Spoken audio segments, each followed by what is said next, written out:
Boa tarde, pessoal. A gente está aqui para a primeira edição do programa Sumo. É um programa de entrevistas do Instituto Dasein. Para esse primeiro capítulo, nessa primeira entrevista, eu convidei o professor Nishan, alguém que tem uma importância muito grande na minha vida, como professor, como meu terapeuta, meu supervisor.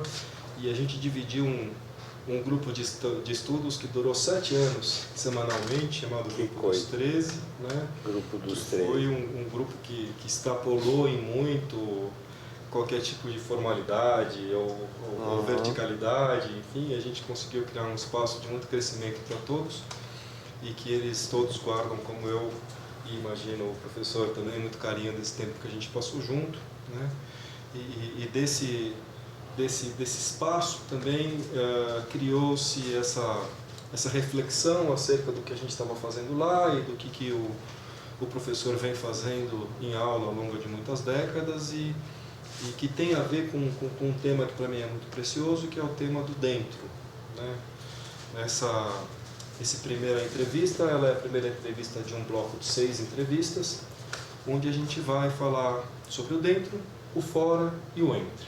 Né?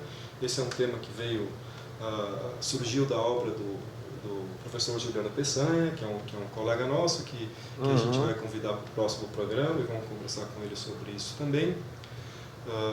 Nesse sentido, o professor Nishan e o professor Juliano são as duas pessoas que eu pensei, dos meus contatos e das pessoas que eu conheço, que poderiam trazer mais riqueza para essa exploração, né, acerca da natureza do dentro. Né? O nosso grupo, o nosso trabalho foi muito em torno naquela época do trabalho do Gaston Bachelard, né, especialmente de início na Poética do Espaço, depois lemos Poética do Devaneio, Intuição do Instante, A Água e o Sonho, A Terra e os Devaneios da Forja, enfim. Lemos muito Bachelard e aquilo sempre foi, na minha opinião, um espaço de exploração da intimidade entre nós, né, e com o nosso entorno a cada vez. Né? Então, nesse sentido, Nishan, eu queria te convidar um pouco para falar e para a gente começar a pensar um pouco sobre o que seria isso que é o dentro, né? Que região do ser é essa, que experiência é essa humana, né? E se a gente conseguir no final falar um pouco sobre esse ofício de convidar para dentro, né? Que é o nosso trabalho e como que de certa maneira a gente pode auxiliar alguém que está na borda, né, a caminhar em direção ao dentro. Então, a princípio, acho que a nossa primeira tarefa é pensar um pouco sobre o que é isso que é o dentro, né, e que para a gente talvez tenha alguma relação com o íntimo. E aí, Michel, o que é o dentro? O dentro é um estar junto sem fusão, sem confusão. Mas se nós não estamos dentro com, o dentro quer dizer com, né? Isto é, com alguém com o qual nós vivemos uma escuta, vivemos um acompanhamento, né? E esse acompanhamento não é de conteúdo, né?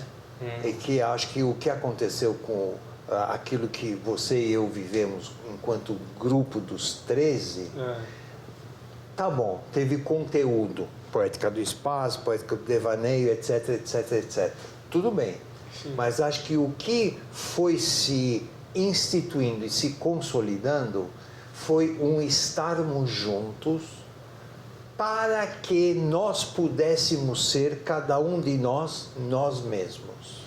A possibilidade do estabelecimento do modo próprio individual de cada um ser não é no isolamento, mas é a partir do contato e da convivência real de nós com alguém. Nossa, Eu essa é uma diria que o ideia- dentro é isso. É uma ideia muito forte, muito boa, né? Aham. Porque a ideia de que eu, para ser quem eu sou, preciso me livrar do contágio da relação com os outros, é uma ideia Não é. muito forte, Muito, né? Então, me livrar do contágio, mas eu não posso abrir mão da presença do outro que me acompanha e eu sinto, eu vivo, eu sei que está na escuta da minha possibilidade, das minhas questões, dos meus dramas, das minhas alegrias, né?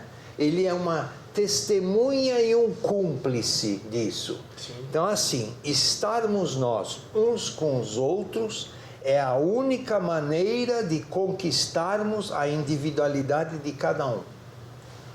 É isso. O estar dentro não é uma situação de nós nos escondermos das angústias de sermos cada um nós mesmos. É a possibilidade, assim, o estar dentro autêntico no que o estar dentro indica, né? No seu sentido mais fundamental. Mais denso. Mais denso. Quando eu vivo o estar com, eu vivo a possibilidade cada vez mais iminente de conquistar eu mesmo. E o interessante, Nisha, é que esse eu mesmo que eu alcanço, não é uma coisa, mas é um verbo, né? É isto. Ou seja, ser quem eu sou é por minha obra, né? É o quê? Por minha obra. Né? Exatamente. Um exercício criativo, né? Isso. Então, a hora que eu estou em contato com quem eu sou, eu ao mesmo tempo estou numa atualização. Isso. Estar em contato com quem eu sou não é estar em contato com quem eu fui. Isso mesmo. Quer dizer, e dependendo de cada momento em que eu vivo o estar com e o estar comigo mesmo, nas possibilidades que num dado momento eu sou, de um certo modo, isso é fantástico. Eu ser de um certo modo é uma aventura da temporalidade, porque assim, eu me atrevo a proferir uma palavra que já me lança para um ainda não e para o qual eu mergulho, né? E eu tenho a coragem quer dizer uma convicção do coração vinda de mim de proferir algo que vai fazer eu me lançar para o além de mim mesmo e vai me inaugurar uma nova possibilidade de eu ser. Um novo futuro nasce ali. Um novo futuro, quer dizer, o futuro no seu sentido autêntico é isso. Porque na maioria das vezes, quando a gente está aí empurrando a vida com a barriga, o que é ótimo. Também é ótimo. Também, né? O futuro acaba sendo uma averiguação do passado projetado. Exatamente. Né? Então, não é o futuro no seu sentido autêntico, né? O futuro autêntico tem a ver com uma possibilidade que até então não se apresentava, né? De repente aparecer. E nesse sentido, Beto, eu diria assim, o que é o futuro? Quer dizer, a palavra proferida como inauguração de um futuro é a palavra poética. Isso. Né? Por isso que acho que não é à toa, o Bachelard nomeia as suas últimas duas obras. Não são exatamente as duas, porque ele escreveu mais algumas coisas antes de ir desta para melhor, digamos, né? Foi Poética do Espaço e Poética do Devaneio. E que o Heidegger também tanto nomeia, aponta, né, para nós.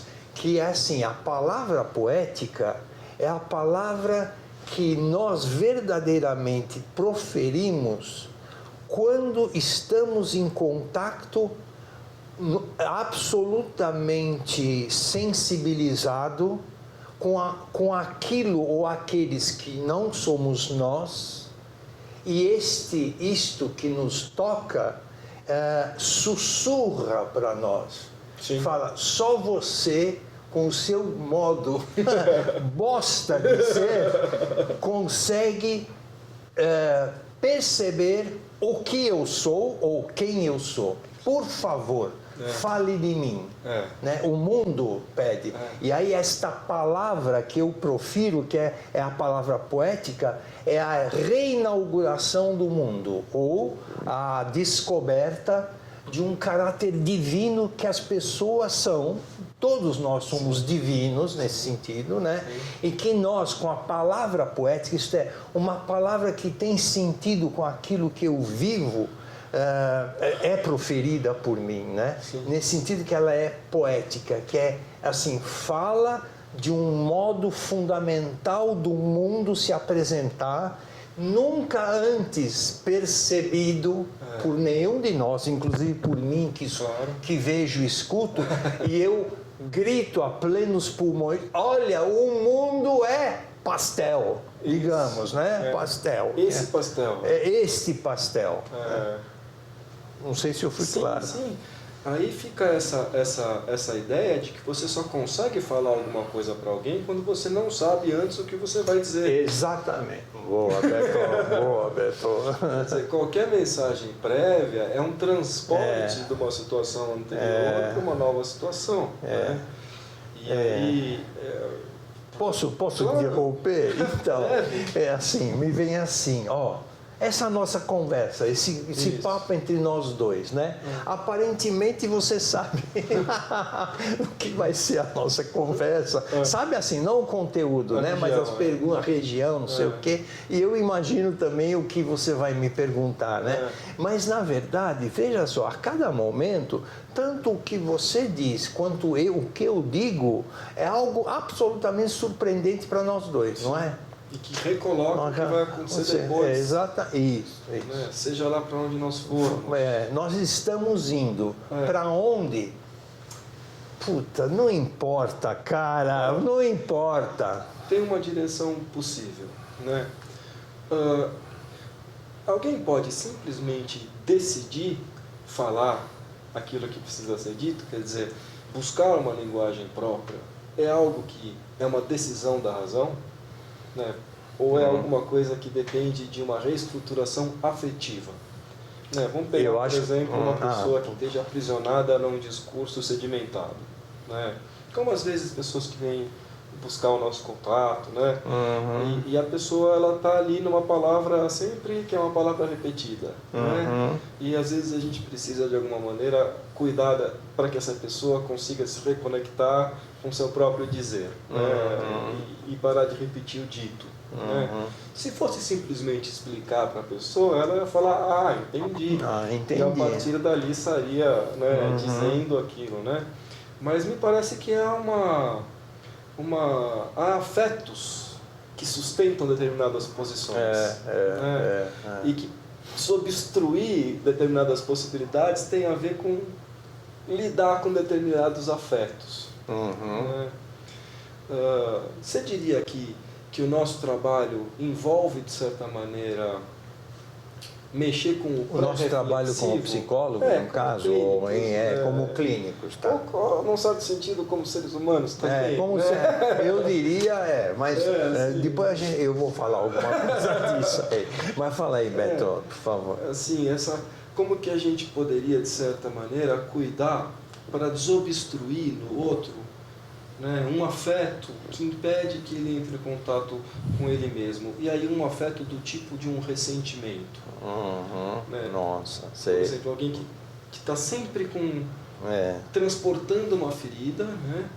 Transportando uma ferida do passado, uma marca, de tal modo que quando ele chega na situação, a situação nunca acontece a partir dela mesma, mas sempre vem já carregada de um ressentimento. Algo que é bem genérico, né? Todos nós experimentamos isso em algum nível, né? Como que a gente pode cuidar para que esses afetos restritivos se dissolvam? Bom, em termos bem primeiros e fundamentais, eu vou falar assim,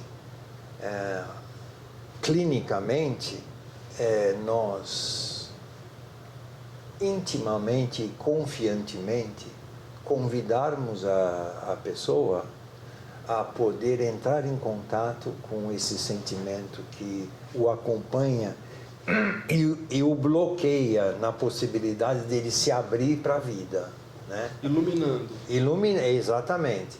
Mas então, é orientar a pessoa e acompanhar a pessoa para que ela viva todos os aspectos com os quais ela poderia e pode viver a retomada desse sentimento que não tem ainda uma plenitude de presença nele, né?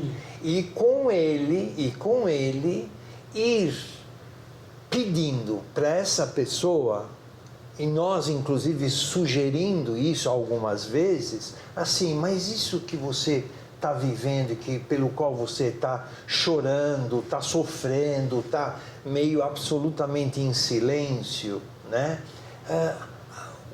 Que imagens você pode ter disto que você está vivendo, né? Sim. Na verdade, não importa muito a imagem, não importa. É o pôr-se em obra.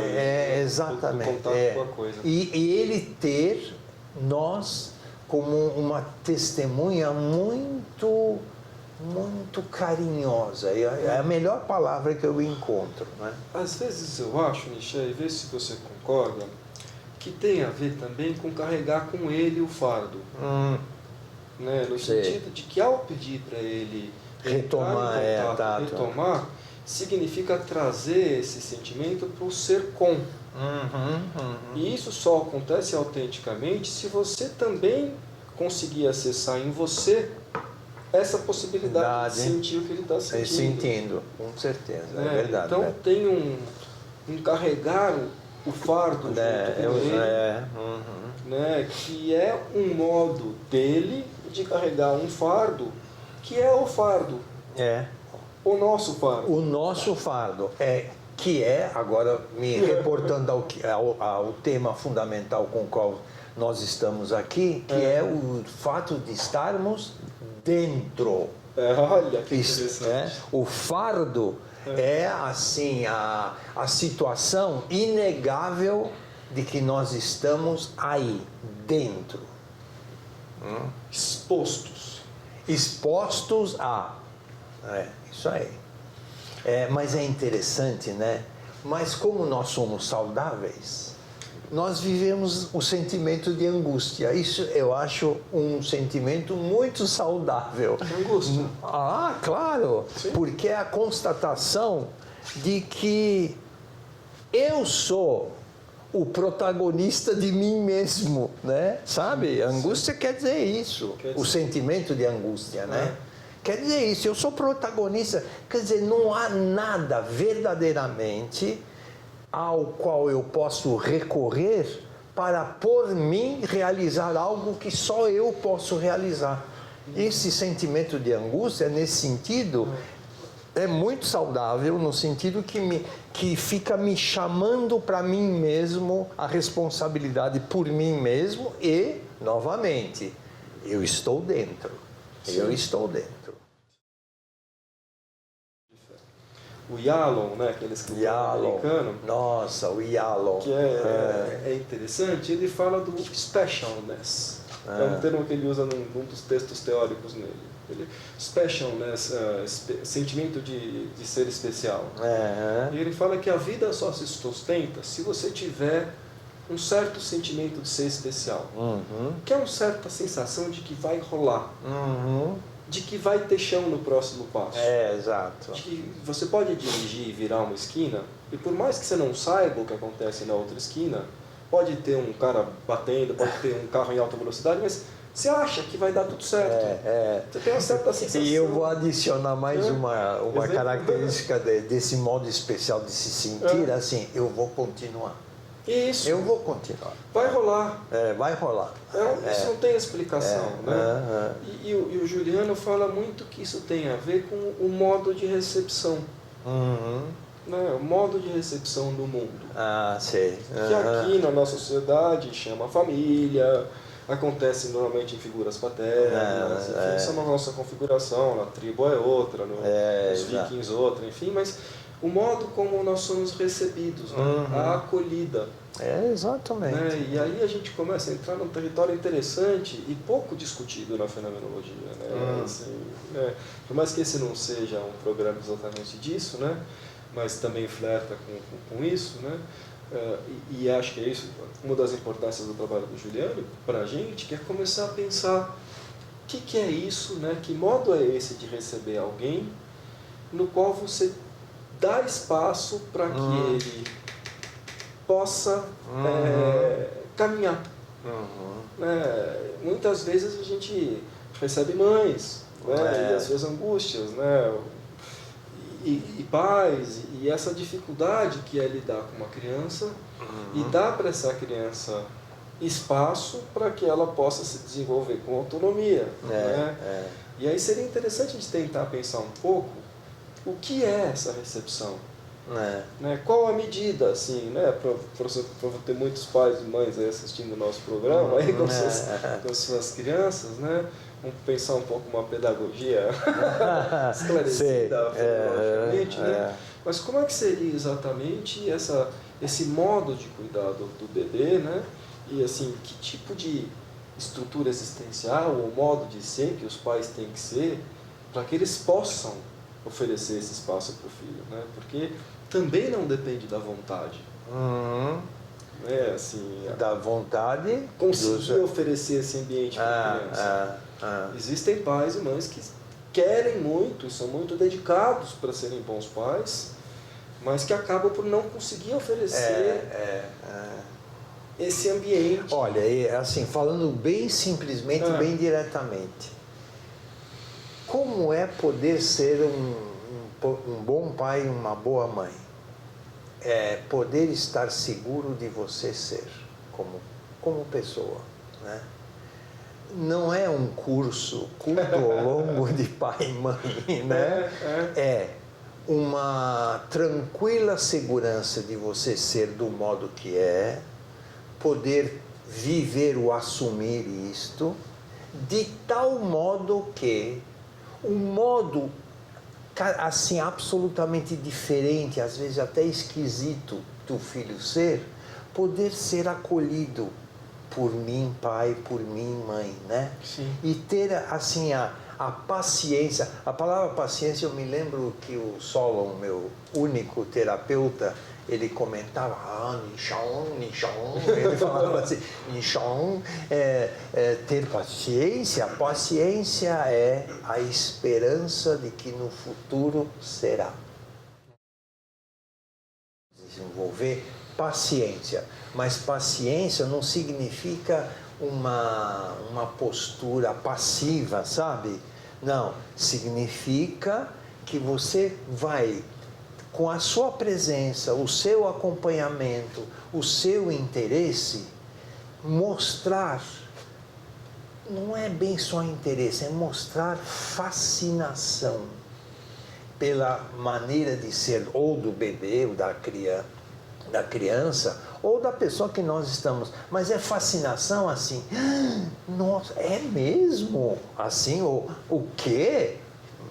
Estou ficando preocupado com isso que você está falando, sabe? Sim. Levar a sério o modo como nós, como uma outra pessoa, vivemos um modo de ser muito próprio daquela pessoa que está conosco, sabe? Claro. Ela precisa ser levada a sério, né? Não só no sentido de concordância, mas também de discordância e mostrar isso. Sim. Né? Assim, quer dizer, o que a criança vive é de que ela, como ela é e como ela pode ser, está sendo levada a sério, sabe? A sério no sentido que está sendo acolhida, sabe? Mas com dignidade. Com dignidade, isso, acolhida. Muitas vezes ela está preocupando o pai ou a mãe, né? Mas Sim. preocupando no sentido assim, não é? Não, querido, não faça assim, tem que fazer assim, não é nada disso. Claro. Né? Isso se a criança pedir, tá? A gente dá uma dica para a criança, né? mas a criança precisa sentir que ela é considerada como uma pessoa, vivencialmente falando, não conceitualmente, claro, né? Sabe? claro. Eu acho isso bem fundamental.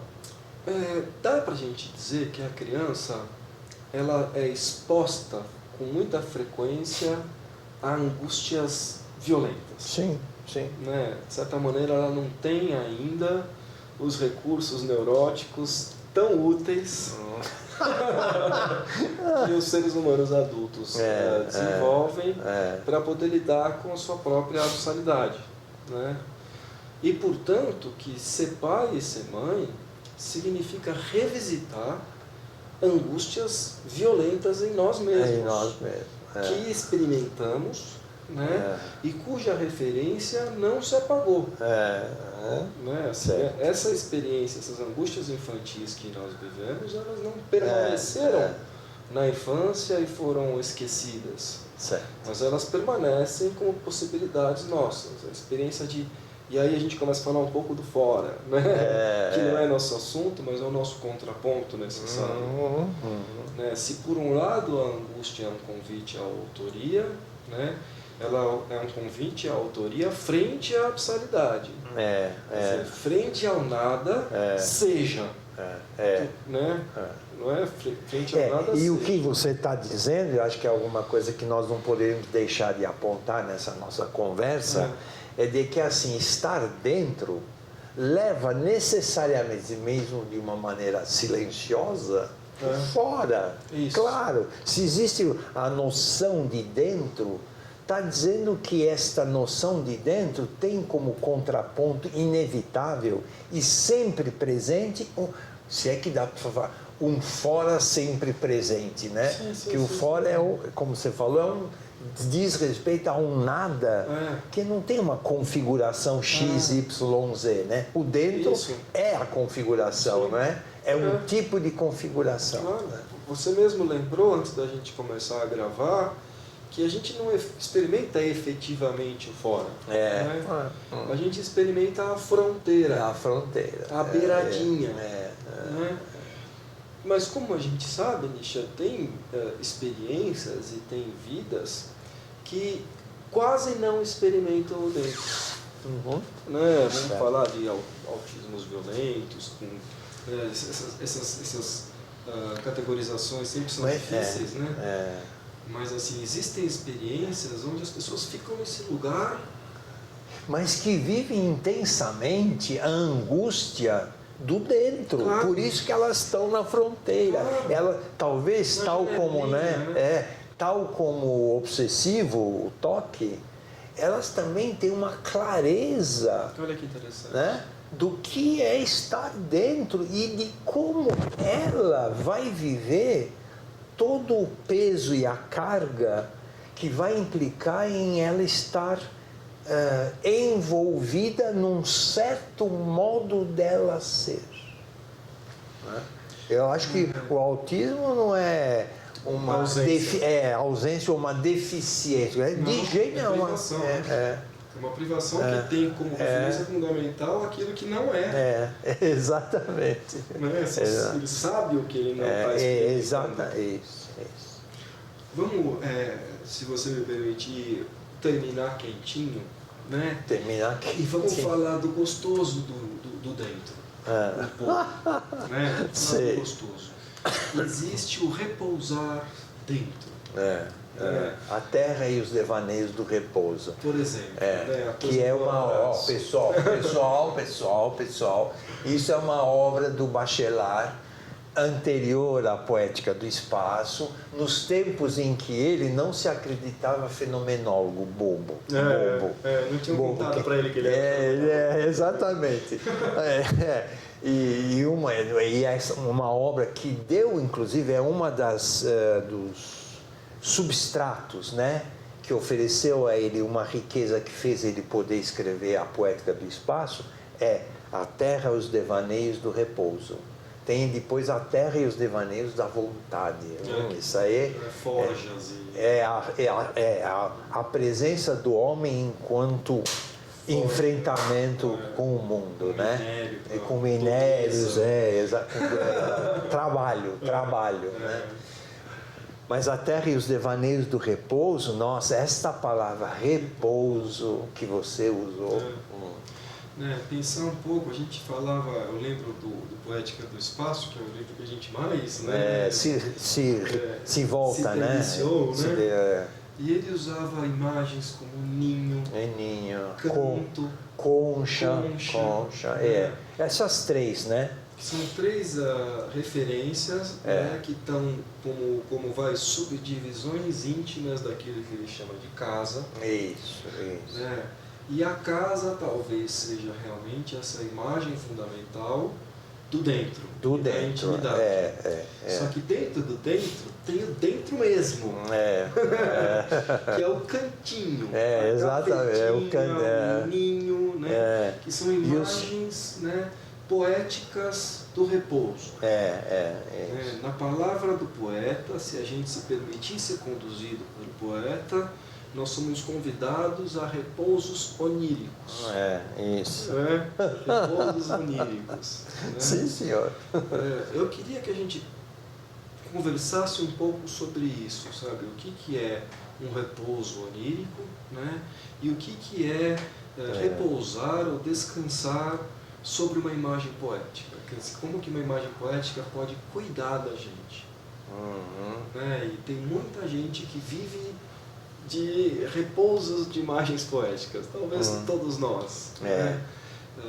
Mais alguns, né? Escritores que a gente percebe que... Para começo, não quero esgotar de jeito nenhum, né? Mas a primeira coisa que me vem a partir dessas suas colocações é de que a imagem poética desperta em nós algo que já está em nós, no nosso modo de ser e estar, que nós não tínhamos uma clareza, né? E a imagem poética clareia o modo, mas o que clareia, né? Clareia qual é a natureza fundamental de estar em.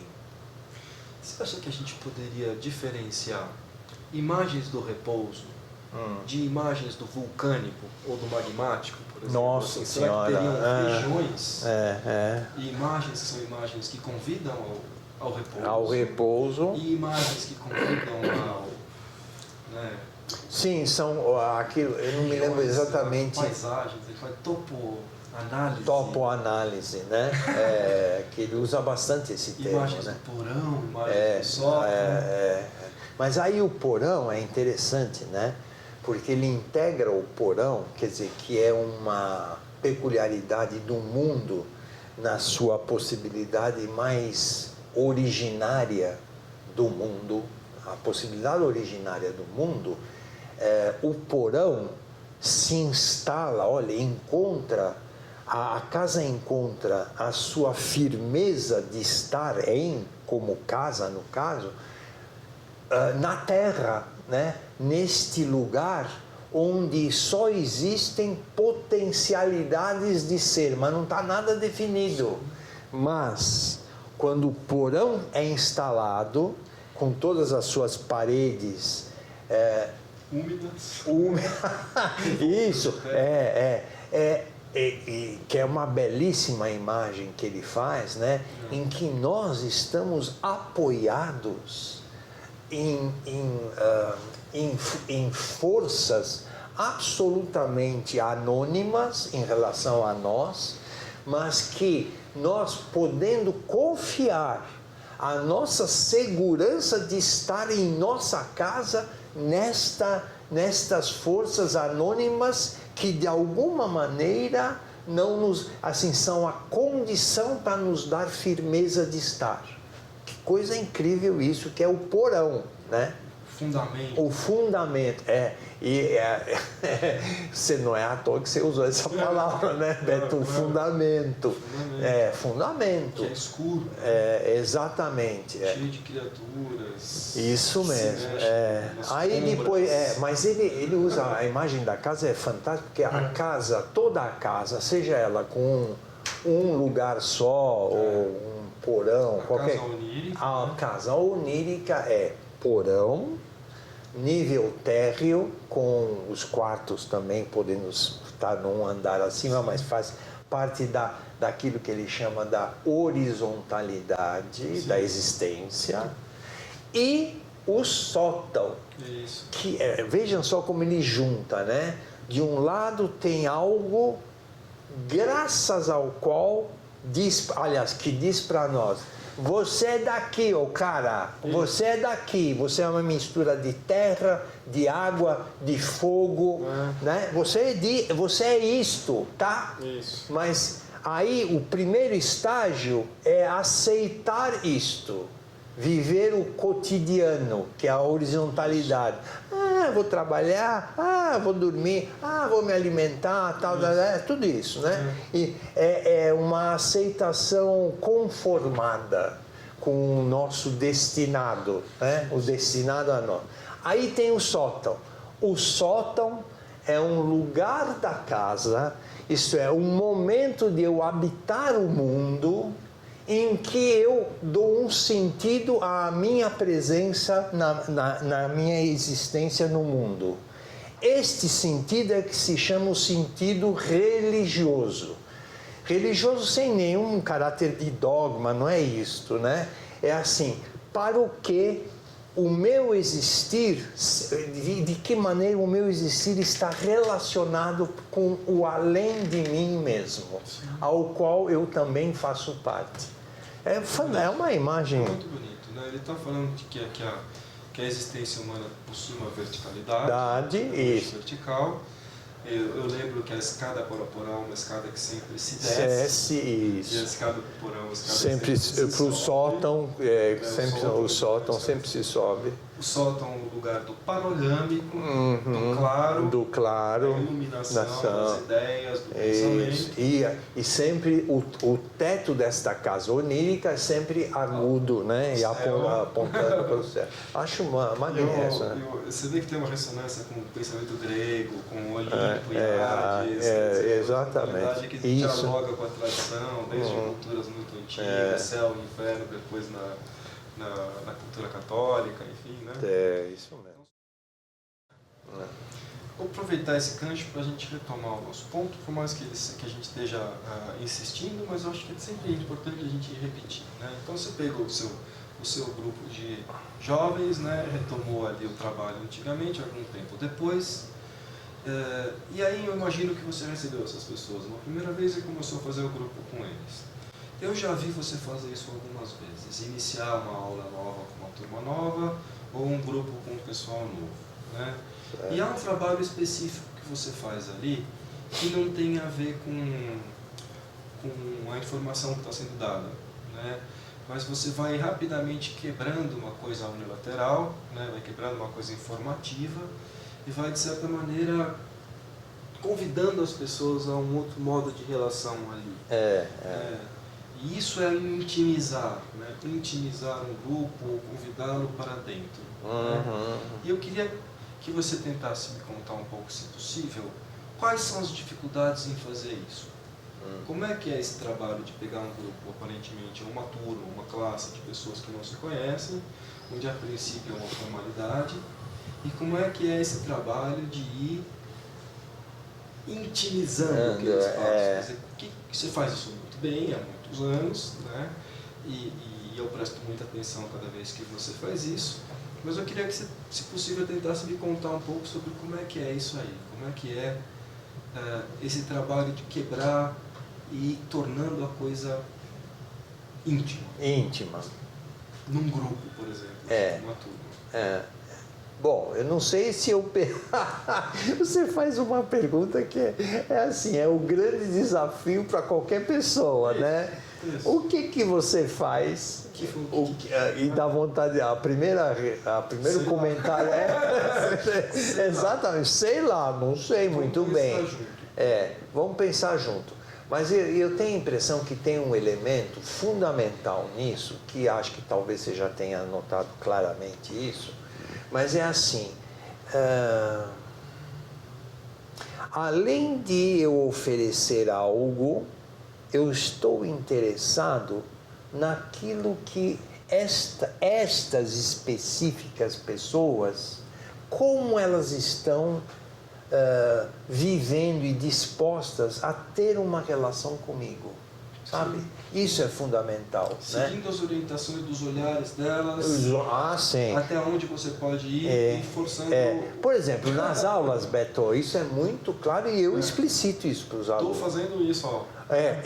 Eu falo, eu estou numa posição privilegiadíssima. Ele fala, por quê? Por quê? Porque eu vejo vocês todos. Eu estou em pé aqui e estou vendo o modo de estar aqui de cada um de vocês. E eu sou muito provocativo, né? Sim. Uma pessoa que está distraída falou, o que está acontecendo aí, sabe? Eu sou muito direto, né? E isto faz com que as pessoas... eu falo assim, olha, comigo não tem presença, hein? Vai aparecer aqui quem quiser. Quem quiser estar ausente o semestre inteiro, para mim é indiferente. Né? Aí faz um trabalho e tchau. Né? Mas assim, acho que o que mais faz com que as pessoas possam topar, e muitos outros não topar, é um convite para as pessoas conviverem comigo, né? Aquilo que é interrogação delas, é pergunta. Mas que pergunta? Olha, no fundo, qualquer pergunta. Mas eu falo assim, mas tem uma desculpa para essa pergunta que cada um quer fazer? Tem uma desculpa que é fenomenologia. A fenomenologia é um lugar que, por sua própria característica, se interessa no modo fenomenológico de estar com, né? Se interessa pela manifestação mais original de cada um, mais própria de cada um. Para a gente ir encerrando a nossa conversa, tem um ponto aí que é a medida disso. Né? Isso eu acho que é uma coisa que os anos de docência ajudam. Né? Porque muitas vezes quando você anda em direção ao aluno como você anda e fica próximo dele, olha para ele, pergunta para ele, você causa uma certa tensão. Claro. E um certo desconforto. Isso mesmo. Que cada pessoa vai ter a sua medida. E imagino que eventualmente, inclusive, pode se perder a mão numa situação, constranger demais uma pessoa, exato. o tiro sair pela culatra, enfim. Com certeza. E que com os anos a gente vai aprendendo a reconhecer melhor os sinais de cada aluno, os convites de cada aluno, né? E até onde que é possível convocar aquele aluno sem colocar ele numa situação que para ele seja demais. Demais, né? Isso. Uma boa expressão, demais. Aí há algo que diz respeito a uma certa afinação, né? Isso mesmo. Não é tanto assim, quando ele olha para lá quer dizer que, né, assim, essas coisas objetivas. Não é isso. Mas é um meio fio, né? É um caminho que há um risco ali. A convocação pode ameaçar como pode acolher. Exato. Né? E talvez, finalizando, o convite para o dentro seja um convite que sempre conviva com essas duas ameaças. Exatamente. Né? E é verdade, é isso mesmo. Talvez nos torne bons clínicos com o passar dos anos, se é que somos, né? Seja justamente essa capacidade de estar mais disponível para os sinais e para o modo de ser do outro e conseguir ir sacando nas mais diferentes pessoas até onde ir na convocação para que ela não seja uma intimação, né? E aí, nessa hora, acho que nós podemos comentar para esta outra pessoa assim, a minha maneira de poder estar com você é acompanhar você, sabe? Inclusive os mínimos gestos que você possa trazer até mim, os falados, os mostrados, os vividos por você. Se você quiser, nós podemos viver isso como um acontecimento, mas isso o fundamental é um acontecimento do seu e do meu viver. é viver isso. Nesse sentido, Beto, eu queria colocar algo que é muito fundamental. Eu acho que nós, no nosso trabalho, não estou dizendo que é unicamente nesse trabalho, mas nesse trabalho se mostra muito claramente, que é o quê? Assim, nós estamos procurando afinar ao máximo possível. Olá. Procurando afinar um modo mais próprio humano de ser. Trabalhar numa clínica, não, volto a dizer, não é só numa clínica, claro, ou só numa aula, mas trabalhar nesses lugares é se propor a viver uma autenticidade do que é poder estar no mundo e estar com os outros no mundo. É isso, a natureza do nosso trabalho é essa. Nós não somos bons profissionais, sejamos professores ou clínicos, né? A coisa não se restringe a isso. É assim, através do trabalho clínico, através do trabalho de ensino, nós estamos sendo e nos convidando a viver possibilidades absolutamente inéditas de vida nossa e do outro também. Sim. Tá? Eu ia encerrar contando uma vinheta, uma aula sua de 1998, que eu assisti.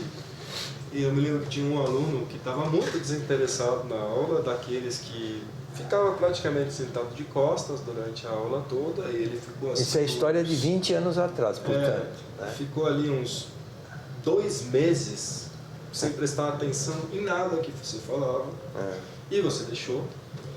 E um belo dia esse sujeito virou de costas e fez uma pergunta completamente ridícula para você. Assim, 2, 3 alunos deram risada ali na sala. E eu lembro que você falou isso mesmo. E eu olhei e falei, eu quero ver o que ele já vai fazer agora. E você conseguiu construir uma ponte maluca que de certa maneira dava uma dignidade para aquilo que ele estava falando e que de certa maneira assim, blindou aquilo e deu uma dignidade, aquilo trouxe para dentro. Trouxe para dentro. Assim, não que as pessoas não soubessem o que você estava fazendo. E não que ele mesmo não soubesse o que você estava fazendo. Né? Então foi essa generosidade, num certo sentido, sua para com ele, que fez com que esse sujeito, depois de 4, 5 meses, conhecesse a sua matéria. Assim. Então com essa vinheta eu queria terminar a nossa conversa. Sim, foi um grande prazer. Eu diria assim que foi uma conversa muito consistente nossa, sabe? Muito real. De quem? De Beto com Nichan e de Nichan com Beto. E eu só tenho a te agradecer por isso. Eu espero que as pessoas também possam gostar disso tanto quanto a gente gostou. Isso aí. Isso é um presente nosso aí para vocês todos. E tem mais um aspecto, né? Assim, o conteúdo foi surgindo aqui, nascendo a partir dos seus comentários, a partir do que eu falei, você também começou a entrar em contato com assuntos a partir do que eu falava, enfim, eu achei... Espero contar com você, como venho contando, sempre que possível, em muitas outras oportunidades. Então, e isso se chama sumo, né? Sumo. Mas é interessante, porque sumo quer dizer também sumo sacerdote. Olha, eu tinha pensado nisso. Sumo pontífice. Eu tinha pensado em eu sumo. Eu sumo. Como eu desapareci. Não sei qual é a relação de uma coisa com a outra, mas o sumo também tem esse sentido de algo sublime. Okay. Sim, senhor. Obrigado, Nada.